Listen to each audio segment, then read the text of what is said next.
having a wonderful day. My name is Alivia Gober, and today I'm going to teach you how to hit a softball off a tee. For this exercise, you're going to need a few things. 1, a softball bat to hit the ball. 2, a hitting tee, and also a softball to actually hit. Now, if you want, you can have on batting gloves like I do right now. This is going to help you have a better grip of the bat, but it's completely optional. Now, the first thing you want to do is get ready your starting stance. This is the base of your swing.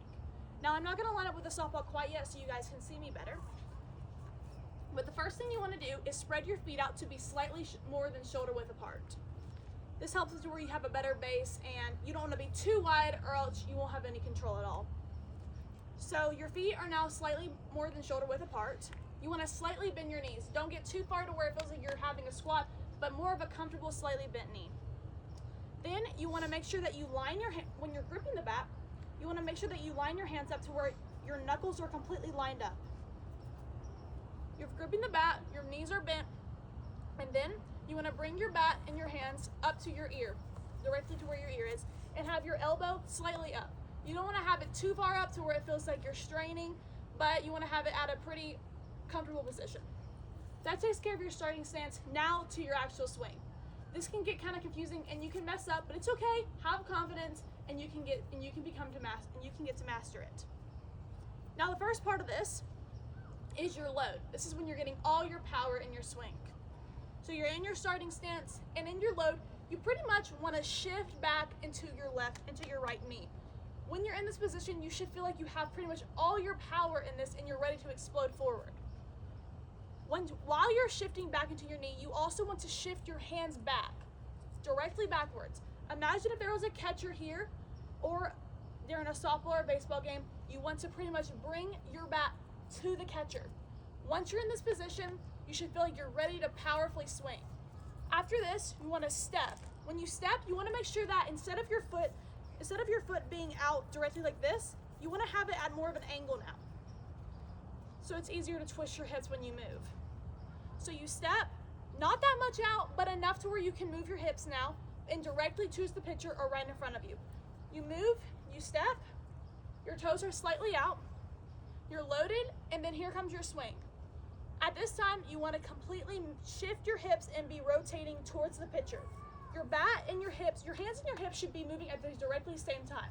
A lot of people sometimes move their hips forward or they move their arms forward, but you want to stay completely in the same motion to have the best swing. Now, the best way to think about this is to take your knob to the softball. So when you're doing it pretty much, I'm not going to hit you guys, but you want to be thinking about taking your knob to the softball, directly to the softball. Also, when you're doing this, think about it as the same motion as putting on a seatbelt. You're taking your seatbelt and you're putting it on across your body. You don't want to go too far out or else you won't be able to make good contact, or too far down or else you won't be able to hit the ball at all.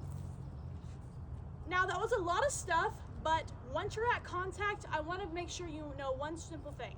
So I'm not going to swing and hit the ball, but when I'm here, you want to make sure that your right hand palm is up and your left hand palm is down. This makes it to where you're at a good extension and you can make sure you hit the most powerful part of your bat, the sweet spot is what we like to call it, and you get the best contact you can. Now I'm going to do it a little bit faster. I'm not going to hit the ball yet, but I'm going to show it when I line up on a tee and for the final result. So you want to make sure that you have your starting stance, knees slightly bent, hands up, elbow back. Now the load. You want to shift all your weight back to your knee, step, foot slightly out, then bring your hands over like you're doing a seatbelt, and then at contact, your palm should be up, one palm should be up, one palm should be down. Now I'm going to show you the full result.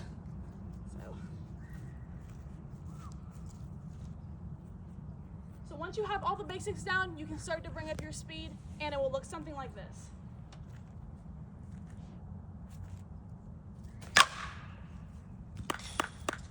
Once you have that, that's how you swing. But I know things can be a little bit scary and overwhelming. This is something that's not easy for even people who play softball all the time. People go through slumps and they end up messing up their swings. If this happens to you, go back to the basics. Take things nice and slow. There is no rush.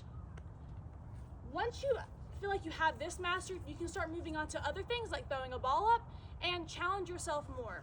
Remember, everybody's not as good when they start as something new. So have confidence and stick through something. Thank you for watching, and I hope you've learned something. Goodbye and have a good rest of your day.